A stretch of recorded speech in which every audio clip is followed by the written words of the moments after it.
Kids, berikut ini soal dan jawaban materi tentang trik menulis dengan mudah untuk kelas 1 sampai 3 sekolah menengah pertama. Program belajar dari rumah TVRI Senin 19 Oktober 2020. Pastikan ajak orang tua atau kakakmu untuk berdiskusi ya. Yuk kita simak soal dan jawabannya. Pertanyaan nomor 1.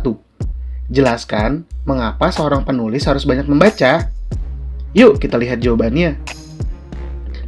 Jawabannya, kalau ingin menjadi seorang penulis, hal utama yang harus dilakukan adalah banyak membaca. Dengan banyak membaca, kita bisa belajar ilmu dari penulis lain, baik itu tentang gaya penulisan, jalan cerita, maupun tokoh cerita.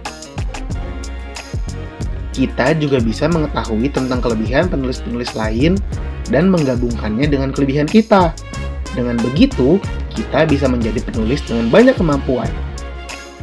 Sebelum kita lanjut videonya, jangan lupa klik tombol subscribe dan tombol loncengnya ya. Pertanyaan nomor 2. Menurut pendapatmu, apakah kita harus menulis cerita sesuai keinginan pembaca atau sesuai keinginan hati sendiri? Berikan alasanmu. Yuk kita lihat jawabannya. Jawabannya, suatu cerita bisa ditulis sesuai keinginan pembaca maupun keinginan hati sendiri. Menulis cerita sesuai keinginan pembaca bisa membuat cerita kita disukai banyak orang. Tapi, saat kita sendiri tidak mendalami cerita itu, kita mungkin akan merasa kesulitan saat menulisnya. Sementara, menulis cerita sesuai keinginan hati sendiri pastinya akan membuat hati senang dan semangat saat menulisnya. Tapi bisa saja, cerita yang kita buat itu tidak terlalu disukai oleh banyak orang.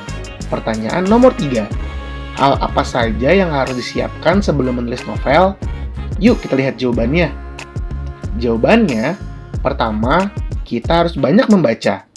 Membaca buku-buku karya penulis lain bisa membuat kita belajar banyak hal. Lalu, cari tahu kelebihan-kelebihan penulis lain, baik itu dari segi penokohan, jalan cerita, sampai gaya penulisan. Kemudian, kita juga harus mencari tahu kelebihan dan kekurangan kita sebelum mulai menulis. Kelebihan ini harus kita optimalkan saat akan menulis. Sementara, kekurangan ini harus terus diperbaiki, sampai akhirnya kita bisa menjadi seorang penulis yang hebat.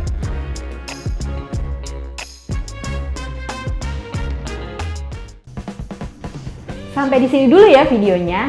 Jangan lupa like, komen, subscribe, dan share ke teman-teman lainnya ya kids. Bye-bye!